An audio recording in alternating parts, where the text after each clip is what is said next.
Hey everyone, this is Allison, and I'm back with the second part of the Wild Orchid. So let's get to it. Sorrel entered the car determined to get away from the earshot of his voice, but then she realized that she didn't have the key. She was about to exit the car, but Devlin caught up with her by then. "What's wrong?" he asked, but she just sat in the front driver's seat, sitting silently. "What do you think?" she said, crossing her arms over her chest and studying the dashboard. She saw a picture taped to the windshield and stared at the small-sized family photo. Everyone in the picture was either laughing or smiling. She saw the image of herself at the edge of the picture, but looking at it now she only saw a forced smile on her face. Her father had his arm around Devlin, his golden boy, and Trevor, who was following in his eldest brother's footsteps. Zachary was in front, smiling with pride, while she stood next to Devlin with a small space between her and her family. That was Zarel, always the outsider, the one that didn't belong.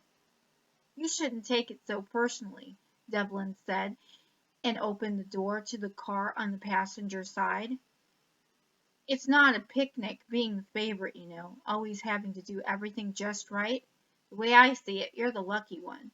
Zarel turned to him and gave him a strange look. "How do you see that?" "Easy. With you there's no pressure," he said, and then handed her the key to the car. "You don't have to worry about pleasing him. He hates me," she said as she played with the key for a few seconds. Then she looked over at her brother, who was strangely silent. "He blames me for Mother's death."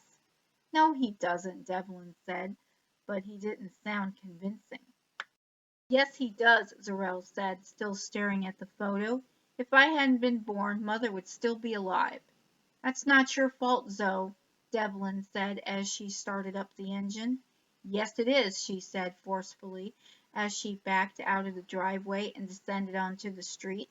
She was driving faster than she should have. "I killed her, and we all know it." Just then she swerved, just missing a dog that was crossing the street. "Slow down, sis, or let me drive," he said, and put his hand on the steering wheel. Zarel took Devlin's advice and slowed the car down to a normal speed for a neighborhood street. "Sorry," she said as they were approaching the Freeman house. "I guess you want to show up to your wedding in one piece." "That would be nice," he said, teasing her as he usually did in intense situations in order to lighten her mood. He gave her a crooked smile which made her laugh. "Why don't we get you married before anything else happens?" she said, still laughing. People in the world, Devlin understood her. If he hadn't been her brother, she might have married him. But since that was an impossibility, she happily gave him up to her favorite brother to her best friend. She just hoped they wouldn't drift apart, but in her heart she felt that they would always be close. Both exited the car and walked up to the house hand in hand, like two carefree children.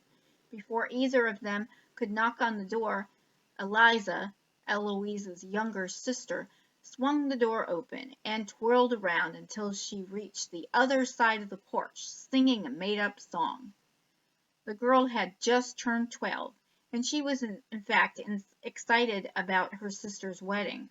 Her blonde curls were falling free down her back, with the sides of her hair pinned by two rose clips.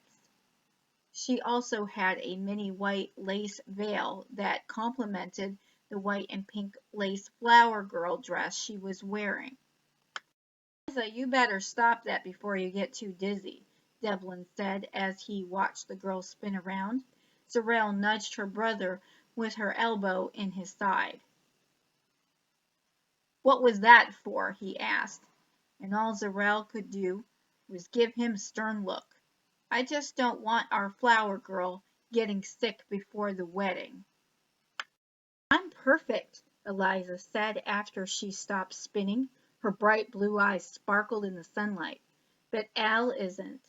Devlin looked concerned, but Eliza only laughed at him. "She didn't change her mind." She gave a giggle at the young man. "She's just going nuts trying to get her hair to do strange things." I'll go see to her, Zarel said, and stepped inside the house.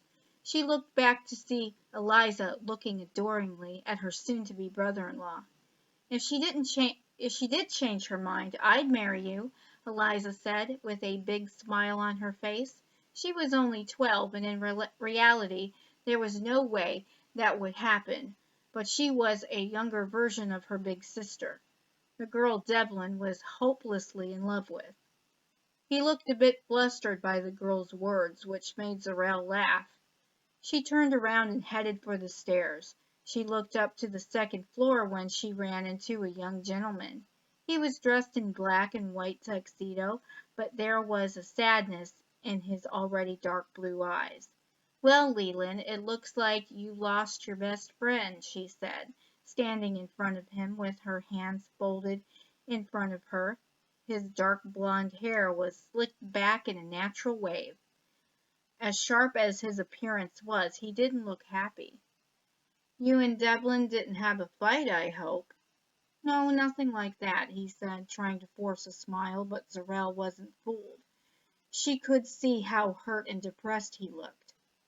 "Then let me guess what it could be," Zarel said, but Leland turned away from her. "Did you damage that beloved car of yours?" He turned around and rolled his eyes at her.